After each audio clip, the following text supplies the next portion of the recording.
I'm going to read this through without any pre-reading, so it might not be very smooth. So chapter 24 of Moby Dick, The Advocate.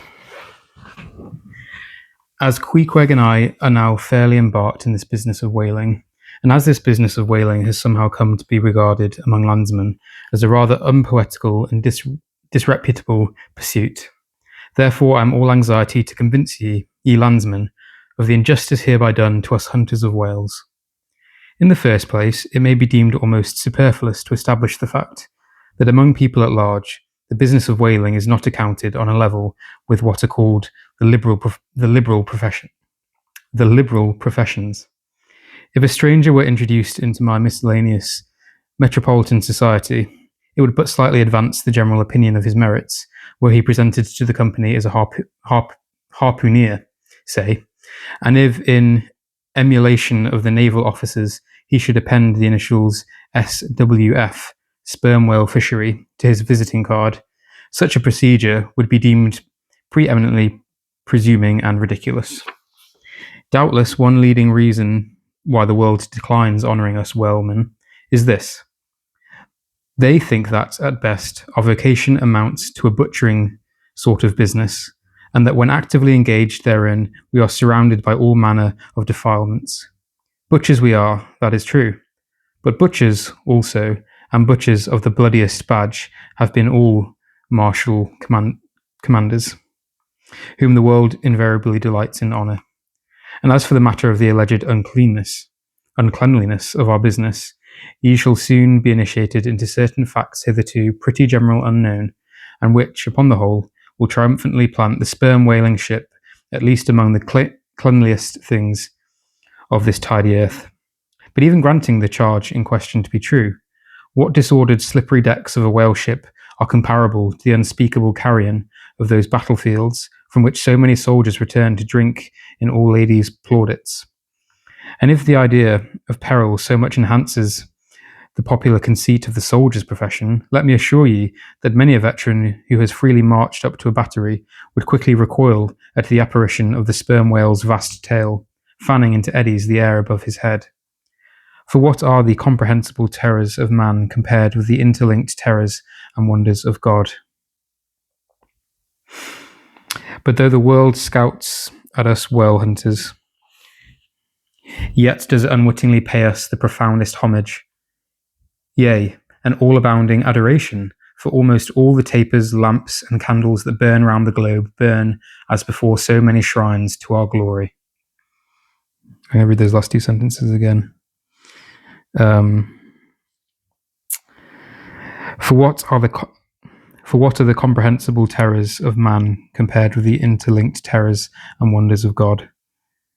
But though the world scouts at us whale hunters, yet does it unwittingly pay us the profoundest homage, yea, an all-abounding adoration, for almost all the tapers, lamps, and candles that burn round the globe burn, as before so many shrines, to our glory. But look at this matter in other lights, weigh it in all sorts of scales, see what we whalemen are, and have been.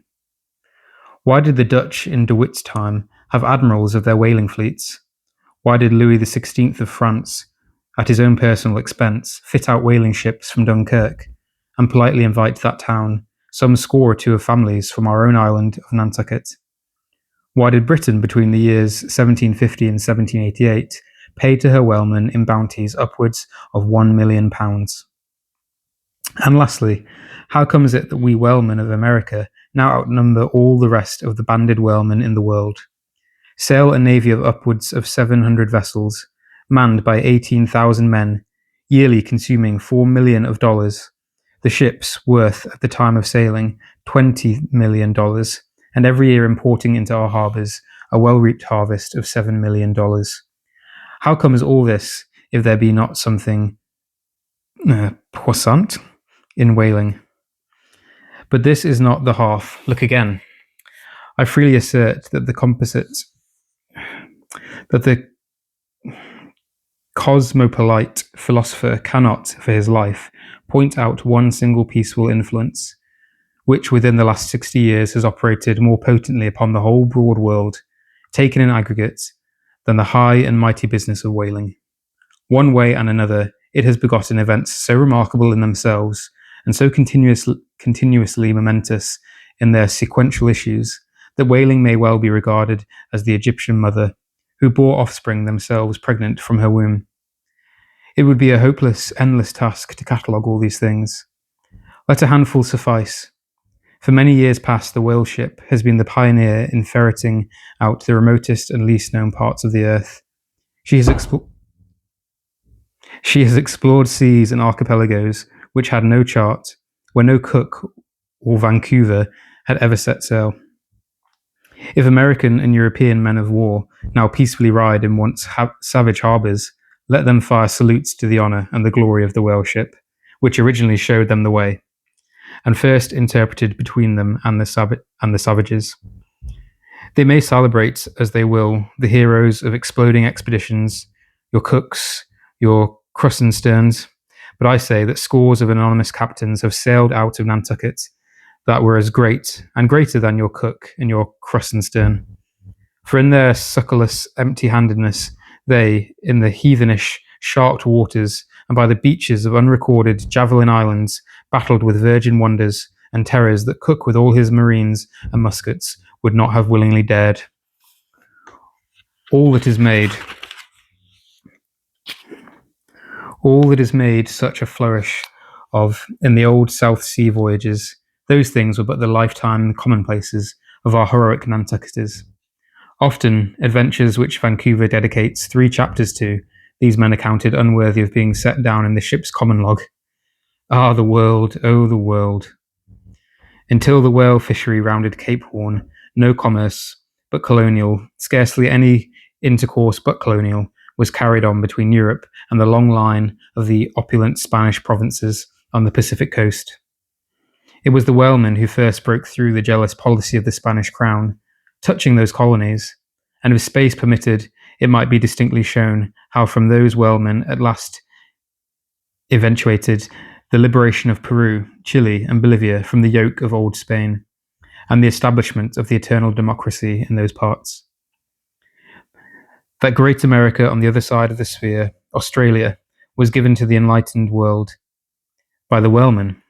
After its first blunder-born discovery by Dutchmen, all other ships long shunned those shores as pestiferously barbarous.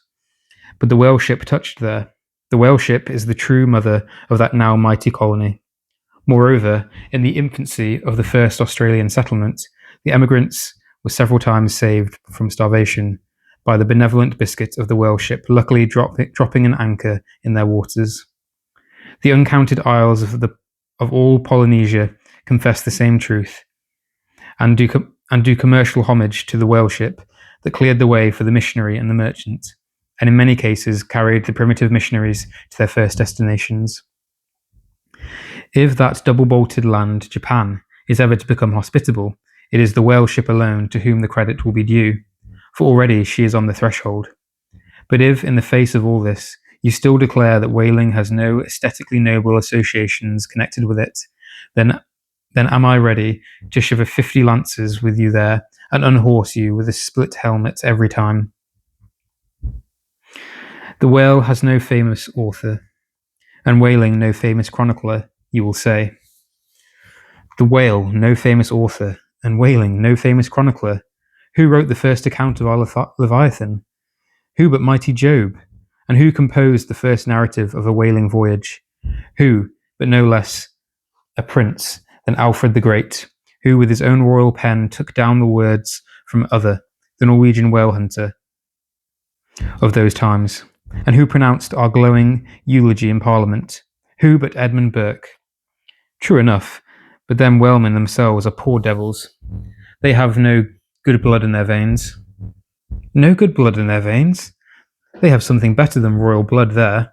The grandmother of Benjamin Franklin was Mary Morrell, afterwards by marriage Mary Folger, one of the old settlers of Nantucket, and the ancestress to a long line of Folgers and harpooneers, all kith and kin to noble Benjamin, this day darting the barbed iron from one side of the world to the other. Good again, but then all confess that somehow whaling is not respectable. Whaling not respectable? Whaling is imperial. By Old English statutory law, the whale is declared a royal fish. Oh, that's only nominal. The whale himself has never figured in any grand imposing way. The whale never figured in any grand imposing way. In one of the mighty triumphs given to a Roman general upon his entering the world's capital, the bones of a whale, brought all the way from the Syrian coast, were the most conspicuous object in the symboled procession. Grant it, since you cite it, but say what you will, there is no real dignity in whaling. No dignity in whaling? The dignity of our calling, the very heavens attest. Cetus is a constellation in the south. No more. Drive down your hat in presence of the Tsar and take it off to Queequeg. No more. I know a man that in his lifetime has taken 350 whales. I account that man more honourable than the great captain of antiquity who boasted of taking as many walled towns.